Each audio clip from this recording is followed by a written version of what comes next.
There's an uneasy calm in the eastern part of the Democratic Republic of Congo.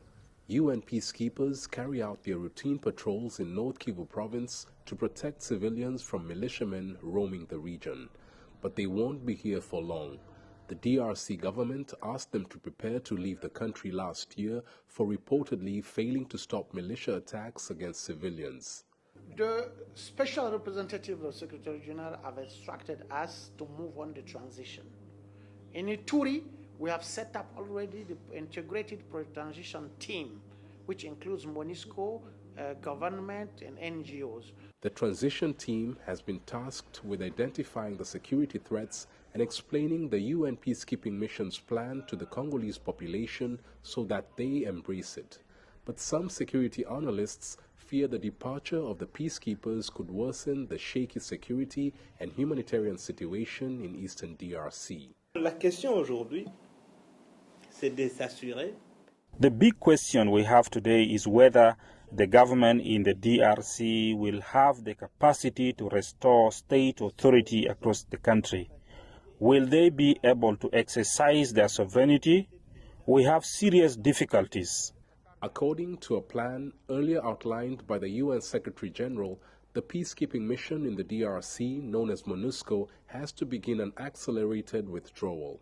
But Antonio Guterres has warned that a hasty departure could endanger the lives of civilians. Peacekeeping operations in the DRC and Mali have recently been met with hostility due to the UN peacekeepers' perceived failure to stop the massacre of civilians by militia groups. The initial UN presence in the DRC was a force of military observers deployed to oversee a ceasefire agreement in 1999. But the force has had to deal with increasing violence in the mineral-rich provinces of Ituri and North Kivu. More than 120 armed groups operate in those regions. The head of the peacekeeping mission in the DRC says the criticism leveled at their troops is not justified. It's a bit unfair because we have to see that some tools have been designed at certain times, and the evolution in the current context is calling for different tools to be utilized. So it's a combination of tools that we need in order to tackle the current challenges.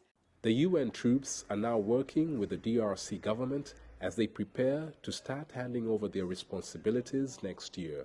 The planned departure of UN peacekeepers from the DRC has been applauded by many Congolese who've witnessed the brutality of militiamen in their region.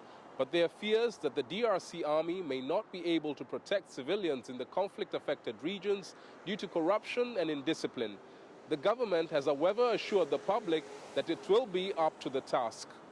Chris Sochamringa, CGTN, Kinshasa, Democratic Republic of Congo.